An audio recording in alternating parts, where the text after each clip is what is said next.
Let's chika, Donnie Pangilinan na may forever daw? Naniniwala na may forever? Na may forever sila ni Belle? Ito nga ang naging pahayag niya sa isang showbiz insider. Kayo ba hindi naniniwala na may forever? Ako naniniwala ko eh. Kasi sinasabi kasi ng iba na walang forever. Pero ang totoo, meron naman. Wanna know why?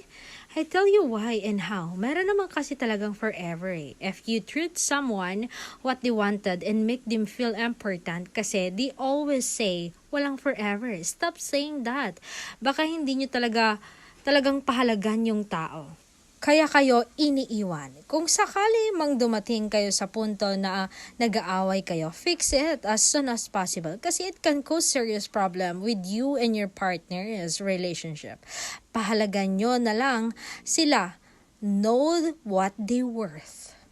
Kaya nga pinapahalagaan ko si Belle. Kaya't naniniwala kong may forever kami.